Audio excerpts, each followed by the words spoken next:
I sometimes read public domain books here on Leaves of Glen, and they were written a long time ago, so they're usually racist or sexist or bigoted. But in there somewhere and all that is a story, and that's why those stories are famous. Other times, I read works from independent authors, and they're delightfully not racist, but they might have adult language or adult situations. So that's your warning, but I'm sure you are grown up enough to handle it. Don't write to me complaining. Well, how's it going? For me, I'm floating in a limbo, sort of knowing that I have impending doom with the losing my job, but also not really doing much about it in my first week, just sort of soaking it in. And that's pretty much it. Heard there's a second wave of coronavirus coming, so that's cool. And President got it. President went to the hospital and everything. Was given a ton of drugs. Was released, all hopped up on those drugs, saying some crazy stuff. And hasn't learned a single lesson. Back at it. Back at telling everyone to stop being babies and don't worry about it. And then ISIS comes out of nowhere saying that they support Donald Trump for president. And, he doesn't like that, but he also doesn't seem to care a whole heck of a lot. Everything's going crazy. I've just been sitting in the house watching The Haunting of Bly Manor with my daughter. And just sitting around the house, trying not to spend too much money. Though a new iPhone's coming out, and I'm sure I'll wind up snapping and buying one of those or something. It's, you never learn your lesson. You can have a cancer scare, and as soon as you find out you're okay, you're relieved, and then you just go back being crabby about stuff. I'm sort of the same way with, I lost my job, or I'm gonna lose my job. I should really buckle down and start being responsible. A new iPhone's gonna come out. Maybe I'll buy one of those. You never learn. And so, tonight, I'm going to get together with the guy who does my tattoos. He's someone I've known since college. He's a very nice man. He invited me over to have a couple beers and homemade pretzels. So that'll be nice of him. He's a sweet man. He's a sweetman. So I'll go do that for a while. So we'll see if I can read The Legend of Sleepy Hollow from now until the time I have to leave. And we'll find out how close I get to being done. If not, I'll have to stop again like last time and then come back and finish it when I'm all giddy with pretzels and Ham's beer, probably. So, otherwise, got nothing else exciting to tell. I've had to do a lot of reading for the last book of Twilight, which is horrible, for the recording that Ben and I are going to do tomorrow. And take a lot of notes. Suddenly I'm taking a lot of notes. I'm treating it like it's all serious. Learning more about Stephanie Meyer, and finding that I sort of sympathize with her in a way. She's just happy that she's writing books, and she's just coming off as being glad that she's just able to write books and be famous and live the life of a famous writer, completely divorced from the realization that she's not good at it, and that her story is weirdly about an abusive relationship, which isn't a good message. So I'm sitting here reading all this and having conflicted messages about Stephanie Meyer. I spend too much time in the house. I'm in the house way too much, and I'm thinking and putting a lot of energy into the dumbest stuff. All right, let's read this story and go have pretzels and beer.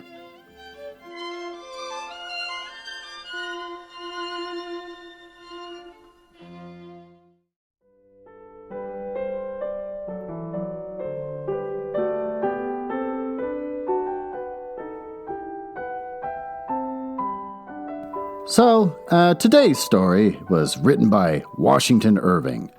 Born in April 1783 and died November 28, 1859. He was an American short story writer, essayist, biographer, historian, diplomat of the early 19th century.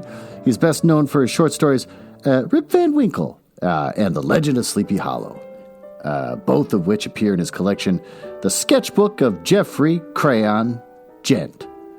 Historical works include biographies of Oliver Goldsmith, Muhammad, which is an interesting twist. Good for him for branching out. And George Washington, as well as several histories of the 15th century Spain that dealt with subjects such as Alhambra and Christopher Columbus and the Moors. Probably pretty racist, I'm sure. Irving served as an American ambassador to Spain in the 1840s. Irving is one of the first American writers to earn acclaim in Europe. And he encouraged other American authors such as Nathaniel Hawthorne, Henry Wadsworth Longfellow, Herman Melville, and Edgar Allan Poe. He was also admired by some British writers, including Lord Byron, Thomas Campbell, Charles Dickens, all right, Francis Jeffrey, never heard of him, Walter Scott, okay. He advocated for writing as a legitimate profession and argued for stronger laws to protect American writers from copyright infringement. So with that, let's dive into it.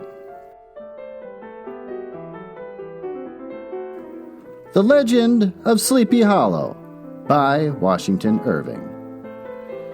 Found among the papers of the late Diedrich Knickerbocker. A pleasing land of drowsy head it was, of dreams that wave before the half-shut eyes, and of gay castles in the clouds that pass, forever flushing round a summer sky, and the castle of indolence.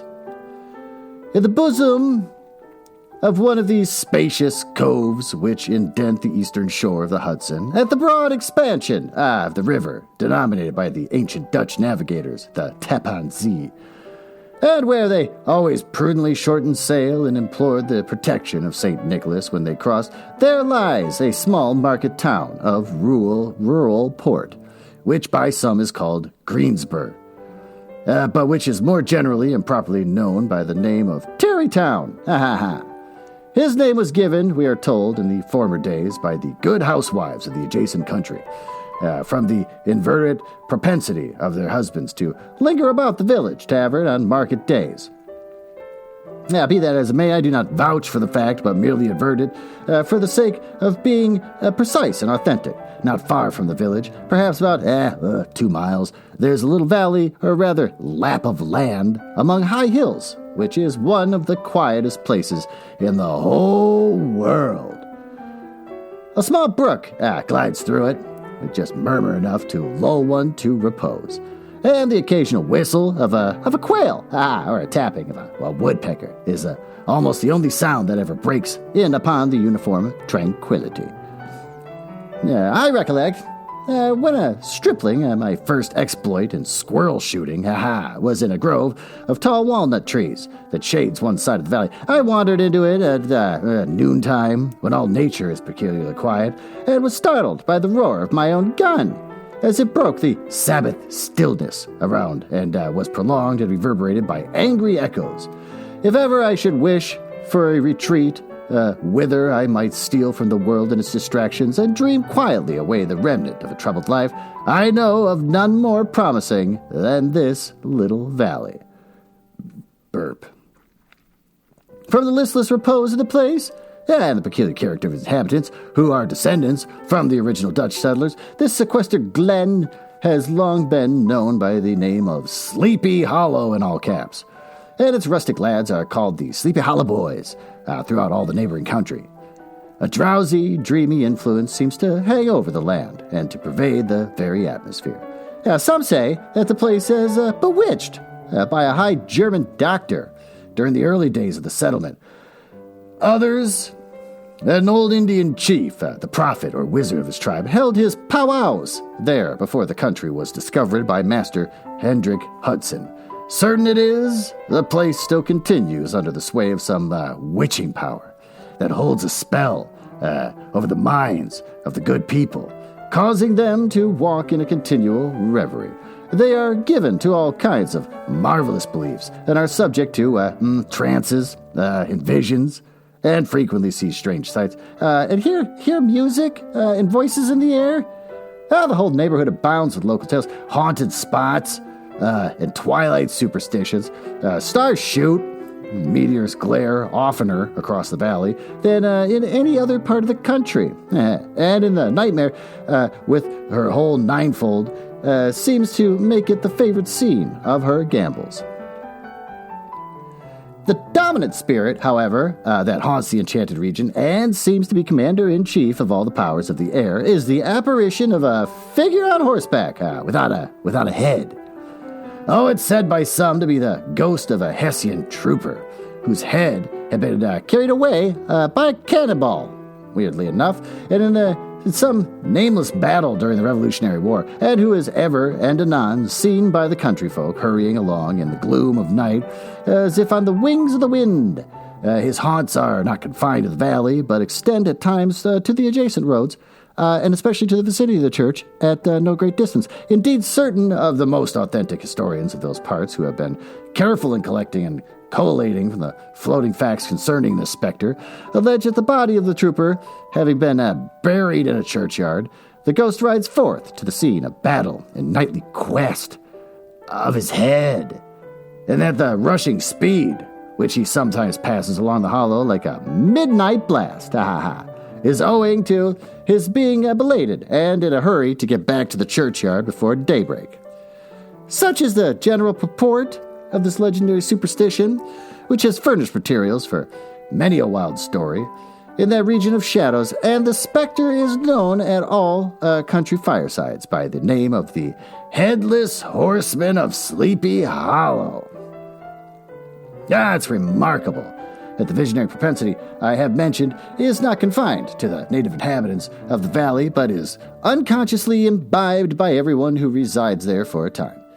However wide awake they may have been before they generated that sleepy region, they are sure, in a little time, to inhale the witching influence of the air, and begin to grow imaginative, to dream dreams, and to see apparitions.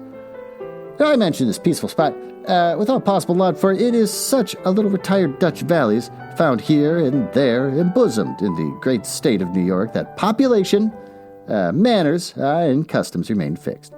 And while the great torrent of migration and improvement, which is making such incessant changes in other parts of the restless country, sweeps by them unobserved, they're like those little nooks of still water which border a rapid stream. There we may see the straw and the bubbling riding quietly at anchor, or slowly revolving, in their mimic harbor, undisturbed by the rush of the passing current. Though many years have elapsed since I trod the drowsy shades of the Sleepy Hollow, yet I question whether I should not still find the same trees and the same families vegetating in its sheltered bosom. In this by-place of nature, there abode, in a remote period of American history, that is to say, some 30 years since, a worthy sight in the name of Ichabod Crane. We're finally getting to it. Oh, this book says it's going to be 1 hour and 36 minutes long. That's what you get when you get something from Kindle. You have no idea how big it is until you start reading. And now it's already saying 1 hour and 36 minutes. So this is going to get broken up into 2 parts. I can tell you that already. No way I'm reading this whole thing today. In this by-place of nature there, but I already read that. Ichabod Crane, who sojourned, or as he expressed it, tarried, in Sleepy Hollow for the purpose of instructing the children of the vicinity. He was a native of Connecticut, a state which supplies the Union with pioneers for the mind as well as for the forest, and sends forth yearly its legions of frontier woodmen and country schoolmasters. The cognomen of Crane was not inapplicable to his person. Cognomen of Crane? All right, whatever. He was tall, but exceedingly lank, with narrow shoulders, weird, long arms and legs, hands that dangled a mile out of his sleeves. Well, that's unfortunate. Feet that might have served for shovels. That's gross. And his whole frame most loosely hung together. His head was small, flat at the top, with huge ears, large green glassy eyes, and a long snipe nose, so that it looked like a weathercock perched upon his spindled neck to tell which way the wind blew. To see him striding along the profile of a hill on a windy day, with his clothes bagging and fluttering about him, one might have mistaken him for the genius of famine descending upon the earth, or some scarecrow eloped from a cornfield. His schoolhouse was a low building of one large room, rudely constructed of logs, and windows partly glazed and partly patched with leaves of old copybooks, is most ingeniously secured at vacant hours by a withe twisted in the handle of the door and stakes set against the window shutters, so that though a thief might get in with perfect ease, he would find some embarrassment on getting out. An idea most probably borrowed by the architect, Jost van Houten, from the mystery of an eel pot. All right. The schoolhouse stood in a rather lonely but pleasant situation just at the foot of the woody hill, with a brook running close by and a formidable birch tree growing at one end of it. From hence the low murmur of his pupils' voices conning over their lessons might be heard in a drowsy summer's day, like the hum of a beehive, interrupted now and then by the authoritative voice of the master in the tone of menace or command, or peradventure by the appalling sound of the birch, as he urged some tardy loiterer along the flowery path of knowledge. Truth to say, he was a conscientious man, and never bore in mind the golden maxim, spare the rod and spoil the child. Ichabod Crane's scholars certainly were not spoiled. I would not have imagined, however, that he was one of those cruel potentates of the school who joy in the smart of their subjects. On the contrary, he administered justice with discrimination rather than severity, taking the burden off the backs of the weak and laying it on those of the strong. Your mere puny stripling that winced at the least flourish of the rod was passed by with indulgence, but the claims of justice were satisfied by inflicting a double portion on some little tough, wrong-headed, broad-skirted Dutch urchin, who skulked and swelled and grew dogged and sullen beneath the birch. All this he called, quote, doing his duty by their parents, unquote. And he never inflicted a chastisement without following it by the assurance so consolatory to the smarting urchin that, quote, he would remember it and thank him for it the longest day he had to live. When school hours were over, now it's going to get good. He was even the companion and playmate of the larger boys. Oh, that's not the direction I wanted to go in. And on holiday afternoons would convey some of the smaller ones home, who happened to have pretty sisters, or good housewives for mothers, noted for the comforts of the cupboard. Indeed, it behooved him to keep on good terms with the pupils. The revenue arising from his school was small, and would have been scarcely sufficient to furnish him with daily bread, for he was a huge feeder, and, though lank, had the dilating powers of an anaconda. But that's a weird visual imagery. But to help out his maintenance, he was, according to country custom in those parts, boarded and lodged at a house of the farmers whose children he instructed. With these he lived successively, a week at a time, thus going rounds of the neighborhood, with all his worldly efforts tied up in a cotton handkerchief. That all this might not be too onerous on the purpose of his rustic patrons, who are apt to consider the costs of schooling a grievous burden, the schoolmasters as mere drones, and had various ways of rendering himself both useful and agreeable, he assisted the farmers occasionally in the lighter labors of their farms, helped to make hay, mended the fences, took the horses to water, drove the cows from pasture, and cut wood for the winter fire. He laid aside, too, all the dominant dignity and absolute sway with which he lorded it in his little empire, the school, and became wonderfully gentle and ingratiating. He found favor in the eyes of the mothers by petting the children, particularly the youngest, and like the lion bold, which Wilhelm so magnanimously the lamb did hold. He would sit with a child on one knee and rock a cradle with his foot for whole hours together.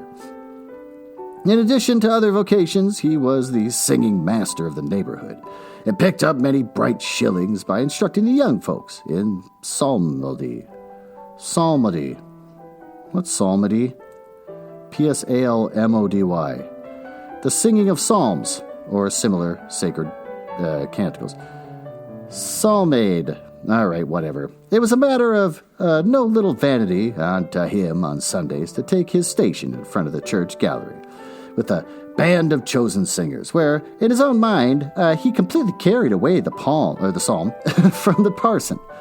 Certainly it is, his voice resounded far above the rest of the congregation, and there are particular quavers still to be heard in the church, which may even be heard half a mile off.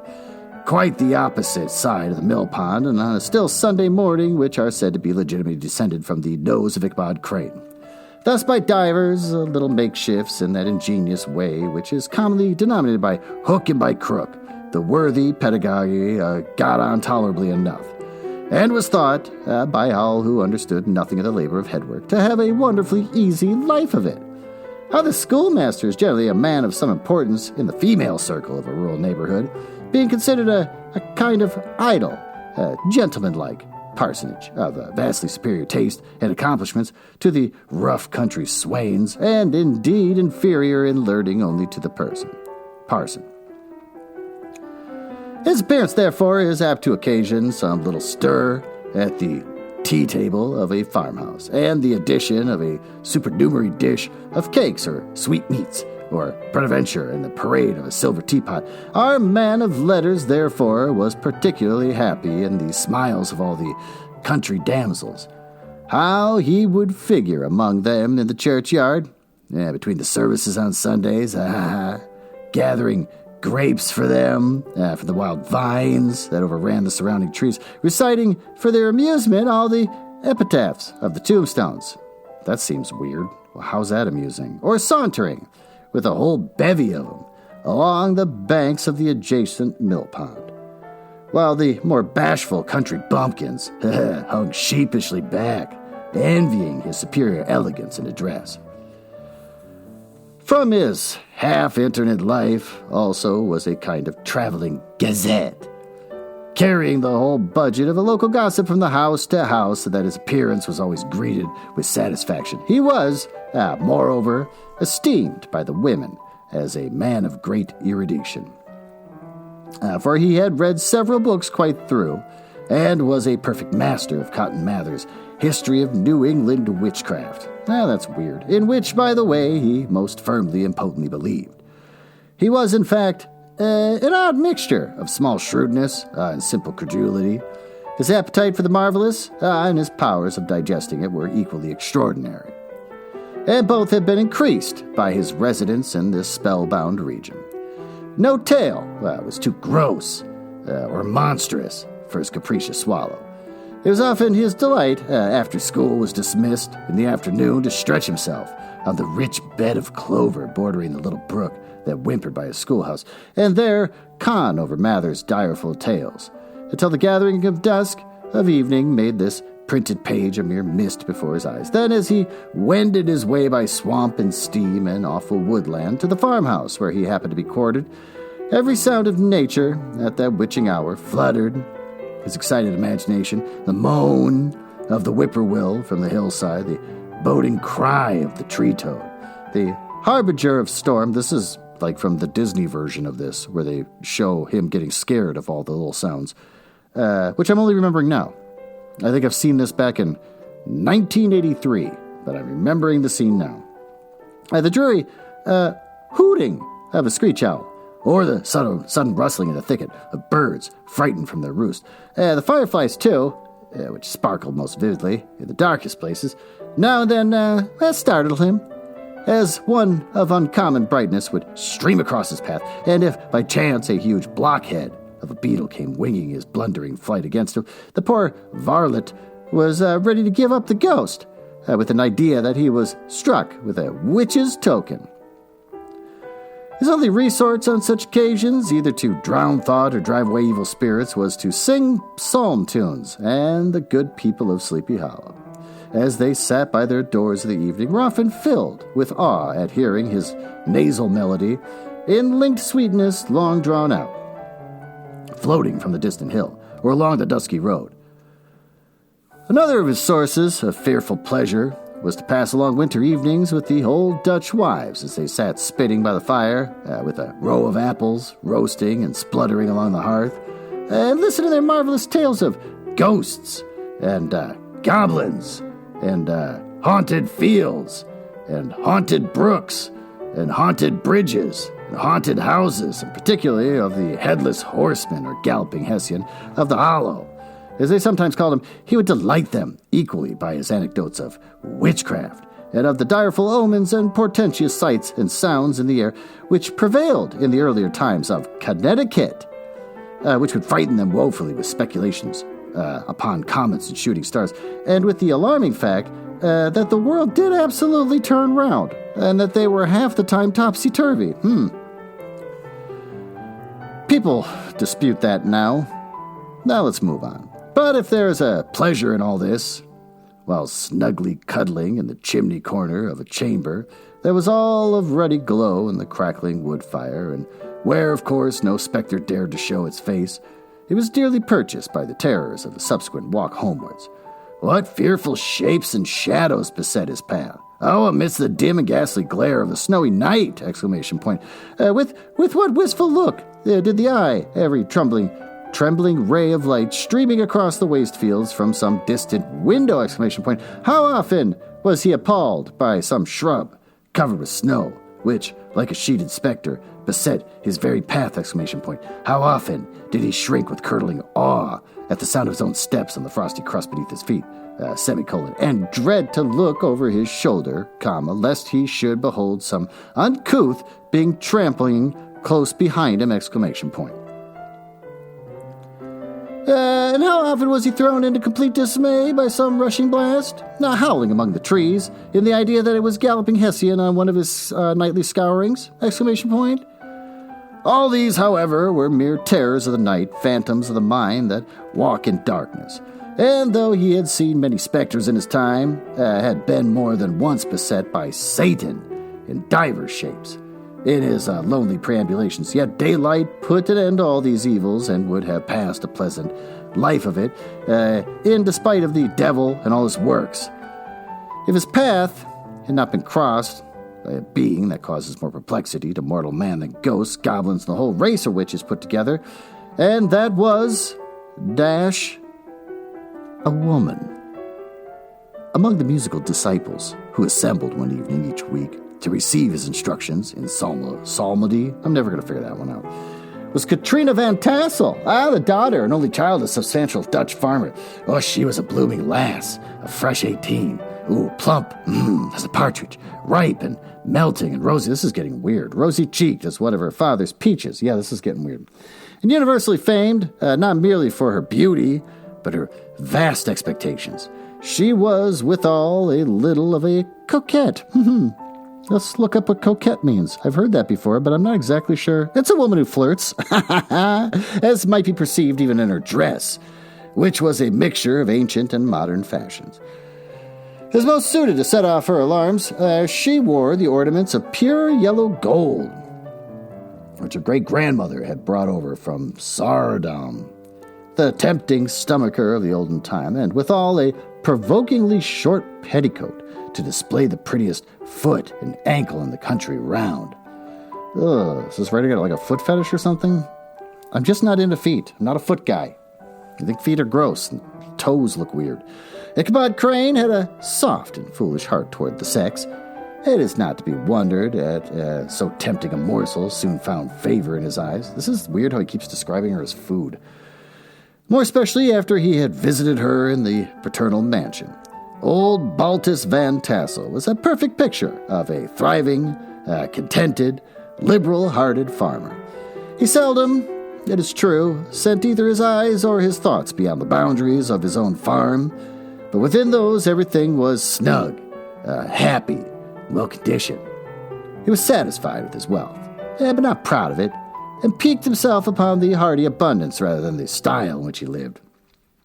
His stronghold was situated on the banks of the Hudson in one of those green, sheltered, fertile nooks in which the Dutch farmers are so fond of nestling. A great elm tree spread its broad branches over it, at the foot of which bubbled up a spring of the softest and sweetest water, in a little well formed of a barrel, and then stole sparkling away through the grass, to a neighboring brook that babbled along among elders and dwarf willows.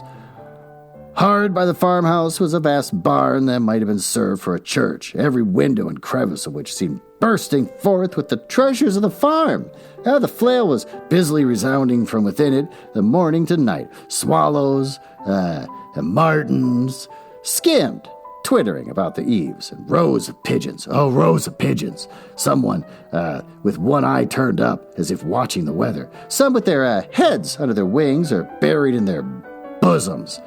And others swelling and cooing and bowing about their dames, were enjoying the sunshine on the roof. Sleek unwieldy porkers were grunting in the repose of the abundance of their pens, from whence sallied forth now and then troops of sucking pigs, as if to snuff the air. A stately squadron of snowy geese were riding in an adjoining pond, convoying, well, I said that wrong, whole fleets of ducks. Regiments of turkeys were gobbling through the farmyard, and guinea fowls, I thought they were going to say guinea pigs, which would have been adorable, fretting about like ill-tempered housewives, with their peevish, discontented cry. Before the barn strutted the gallant cock, that pattern of a husband, a warrior, and a fine gentleman, clapping his burnished wings and crowing in the pride of the gladness of his heart, sometimes tearing up the earth with his feet, and generously calling his ever-hungry family of wives and children to enjoy the rich morsel which he had discovered. The pedagogue's mouth watered as he looked upon, of all those living things, his sumptuous promise of luxurious winter fare. That's weird to stare at a living thing and start having your mouth water. In his devouring mind's eye, he pictured to himself every roasting pig running about with a pudding in its belly and an apple in its mouth.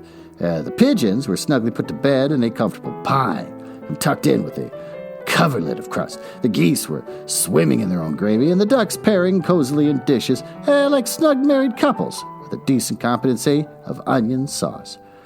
And the porkers, he saw carved out of the future a sleek side of bacon and juicy, relishing ham. Not a turkey, but he beheld daintily trussed up, with its gizzard under its wing, and peradventure a necklace of savory sausages. Oops, I started burping while talking. I've been drinking kombucha. And this is just the price you pay when you listen to this podcast. A necklace of savory sausages, and even bright Chanticleer himself lay sprawling on his back in a side dish with uplifted claws, as if craving that quarter which his chivalrous spirit disdained to ask while living. As the enraptured Ichabod fancied all this, and as he rolled his great green eyes over the fat meadowlands, the rich fields of wheat, the rye, the buckwheat, the Indian corn, the orchards burdened with ruddy fruit, which surrounded the warm tenement of Van Tassel, his heart yearned after the damsel who was to inherit these domains, and his imagination expanded with the idea. Oh, how they might be readily turned into cash, and the money invested in immense tracts of wild land, and shingle palaces in the wilderness. Nay, his busy fancy already realized his hopes and presented to him the booming Katrina with a whole family of children, mounted on top of a wagon loaded with household trumpery, with pots and kettles dangling beneath, and beheld himself bestriding a pace mare with a colt at her heels, setting out for Kentucky, Tennessee, or Lord knows where. When he entered the house, the conquest of his heart was complete. It was one of those spacious farmhouses, with high-ridged but lowly sloping roofs.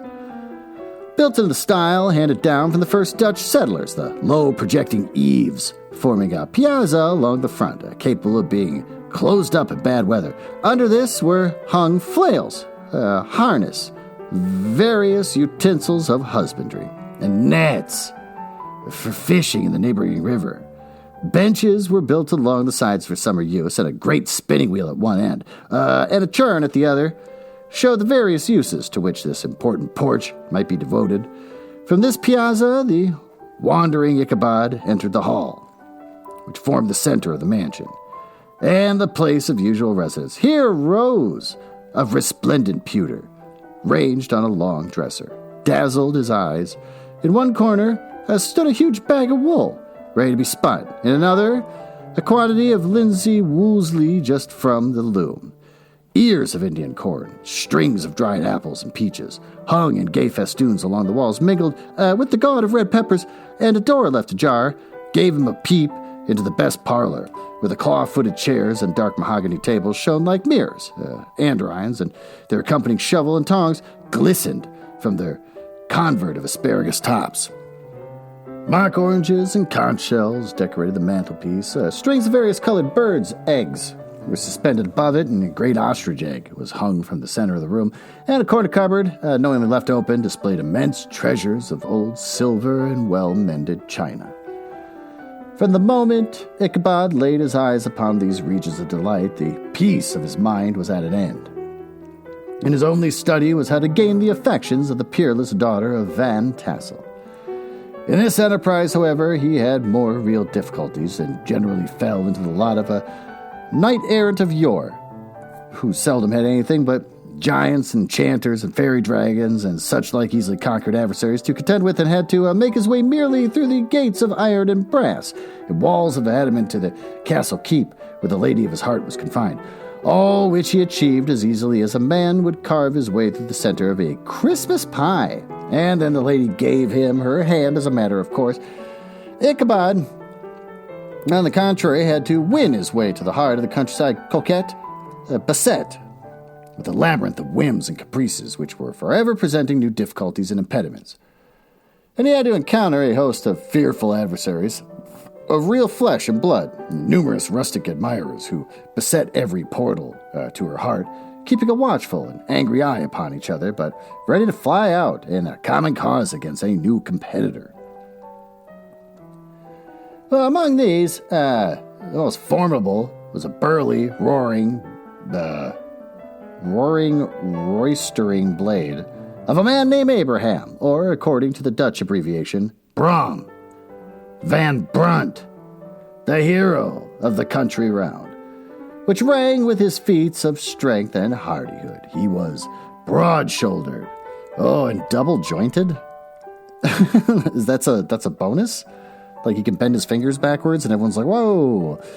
With short curly hair, black hair, and a bluff, not yet unpleasant countenance, having a mingled air of fun and arrogance. From his Herculean frame and great powers of limb, he had received the nickname Brom Bones, by which he was universally known. He was famed for great knowledge and skill in horsemanship, being as dexterous on a horseback as a Tartar. He was foremost at all races and cockfights, and with the ascendancy which bodily strength always acquires in rustic life, was the umpire in all disputes, setting his hat on one side and giving his decisions with an air of tone that admitted no gainsay or appeal. He's always ready for either a fight or a frolic, but had more mischief than ill will in his composition, and with all his overbearing roughness, there was a strong dash of waggish good humor at bottom. He had 3 or 4 boon companions who regarded him as their model, and at the head of whom he scoured the country, attending every scene or feud or merriment for miles around. In cold weather, he was distinguished by a fur cap surmounted with a flaunting foxtail. Pretty cool. And when the folks at a country gathering decried his well-known crest at a distance, whisking about among a squad of hard riders, they always stood by for a squall. Sometimes his crew would be heard dashing along past the farmhouses at midnight, with a whoop and a halloo, and a troop of Don Cossacks. And the old dames, startled out of their sleep, would listen for a moment till the hurry-scurry had clattered by, and then exclaim, "Hey, there goes Brom Bones and his gang." The neighbors looked upon him with a mixture of awe, admiration, and goodwill. And when any madcap prank or rustic brawl occurred in the vicinity, always shook their heads and warned that Brom Bones was at the bottom of it. This rent-a-pole hero had for some time singled out the blooming Katrina for the object of his uncouth gallantries, and through his amorous toyings were something like a gentle caresses and endearments of a bear. Yet it was whispered that she did not altogether discourage his hopes. Certain it is, his advances were signals for rival candidates to retire, who felt no inclination to cross a lion in his armors, insomuch that when his horse was seen tied to Van Tassel's piling on a Sunday night, a sure sign that his master was courting, or as it was termed, sparking, within, all other suitors passed by in despair and carried the war into other quarters. Such was the formidable rival with whom Ichabod Crane had to contend, and, considering all things, a stouter man than he would have shrunk from the competition, and a wiser man would have despaired. He had, however, a happy mixture of pliability and perseverance in his nature. He was in form and spirit like a supple jack, yielding but tough. Though he bent, he never broke, and though he bowed beneath the slightest pressure, yet the moment it was away, jerk! ! As he was erect and carried his head as high as ever. To have taken the field openly against his rival would have been madness, for he was not a man to be thwarted in his armors, any more than that stormy lover, Achilles. Ichabod, therefore, made his advances in a quiet and gently insinuating manner, under cover of his character of singing master. He made frequent visits at the farmhouse, not that he had anything to apprehend from the meddlesome interference of his parents, which is so often a stumbling block to the path of lovers. Balt Van Tassel was an easy, indulgent soul. He loved his daughter better than his pipe, and, like a reasonable man and an excellent father, let her have her way in everything. This notable little wife, too, had enough to do to attend to her housekeeping and manage her poultry, for as she was sagely observed, ducks and geese are foolish things, must be looked after. But girls can take care of themselves. Thus, while the busty dame bustled about the house, or plied her spinning wheel at one end of the piazza, honest Balt would sit smoking his evening pipe at the other, watching the achievements of a little wooden warrior who, armed with a sword in each hand, was most valiantly fighting the wind on the pinnacle of the barn. In the meantime, Ichabod would carry on his suit with the daughter by the side of the spring under the great elm, or sauntering along in the twilight, that hour so favorable to the lover's eloquence. I profess not to know how women's hearts are wooed and won. To me, they have always been masters of riddle, and admiration. Some seem to have but one vulnerable point, or door of access, while others have a 1,000 avenues that may be captured in 1,000 different ways. That's a great triumph of skill to gain the former, but it's still greater proof of generalship to maintain possession of the latter, for the man must battle for his fortress at every door and window.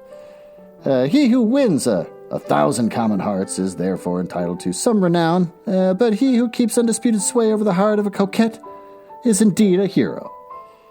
Certain it is, this is not the case with the redoubtable Brom Bones.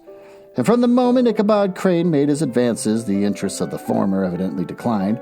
His horse was no longer seen tied to the palings on Sunday nights, and a deadly feud gradually arose between him and the preceptor of Sleepy Hollow. That whole thing about women and how to get access to their hearts, I guess maybe I'm becoming kind of dull to it from reading these kind of books, seems both cutesy and horrible. That women are just these weird sort of animals you have to figure out how to trick to get into the cage. It is odd. Brom, who had a degree, does it even involve just like getting to know her? Finding out if you have anything in common with each other. Brom, who had a degree of rough chivalry in his nature, would fain have carried matters to open warfare and have settled their pretensions to the lady according to the mode of those most concise and simple reasoners, the knights errant of yore, by single combat. Oh, but Ichabod was too conscious of the superior might of his adversary to enter the lists against him. He had overheard a boast of Bones that he would double the schoolmaster up and lay him on a shelf of his own schoolhouse, and he was too wary to give him an opportunity. There was something extremely provoking in this obstinately pacific system. It left Brom no alternative but to draw upon the funds of rustic waggery in his disposition, to play off boorish practical jokes upon his rival. Oh, Ichabod became the object of whimsical persecution to Bones and his gang of rough riders. Oh, they harried his hitherto peaceful domains, smoked out his singing school by stopping up the chimney, broke into the schoolhouse at night, in spite of its formidable fastenings of withe and window stakes, and turned everything topsy-turvy, so that the poor schoolmaster began to think all the witches in the country held their meetings there.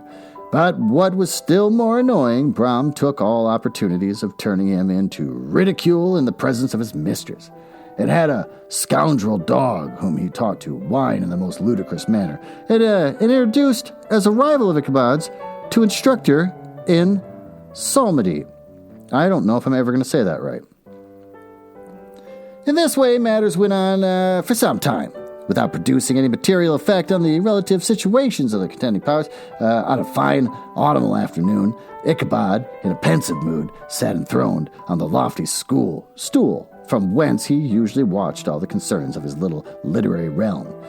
In his hand, he swayed a ferule, that scepter of despotic power, the birch of justice, reposed on 3 nails behind the throne, a constant terror to evil doers, while on the desk before him might be seen sundry contraband articles and prohibited weapons, detected upon the persons of idle urchins, such as half-munched apples, pop guns, whirligigs, fly cages, and whole legions of rampant little paper gamecocks. Apparently there had been some appalling act of justice recently inflicted, for his scholars were all busily intent upon their books, or slyly whispering behind them, with one eye kept upon the master, and a kind of buzzing stillness reigned throughout the schoolroom. It was suddenly interrupted by the appearance of a N-word in toe-cloth jacket and trousers.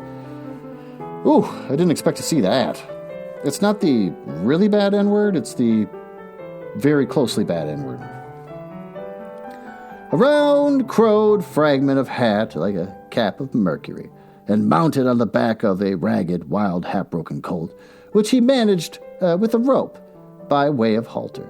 He came clattering up the school door with an invitation to Ichabod to attend a merry-making or quilting frolic to be held the evening at the Mynheer Van Tassel's, and having delivered his message with that of an air of importance, the effort at fine language, which a N-word is apt to display on petty embassies of the kind, he dashed over the brook and was seen scampering away up the hollow, full of the importance and hurry of his mission.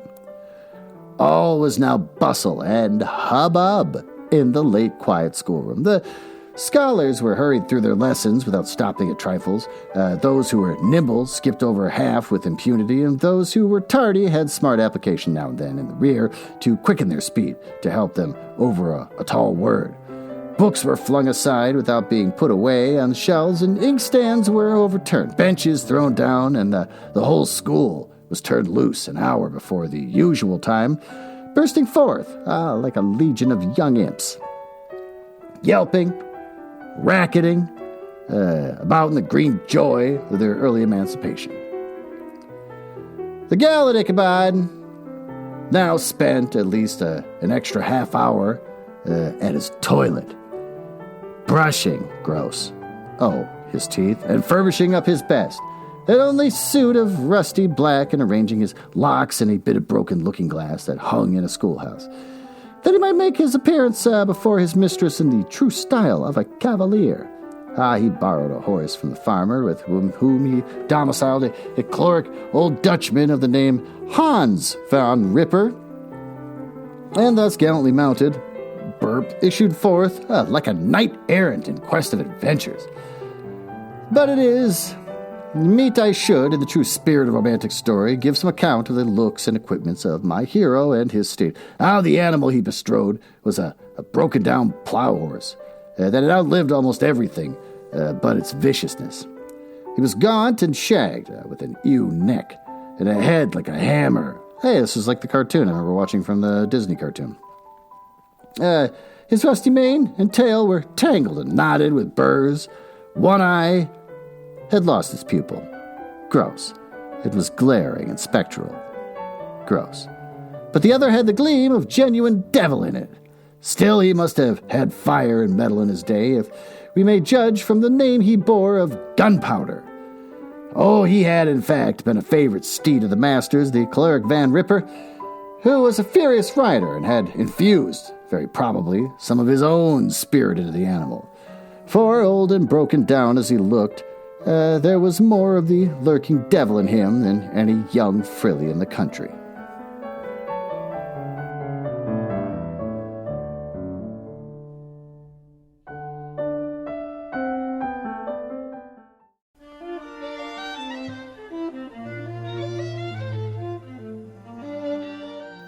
Well, seems as good a place as any to take a break.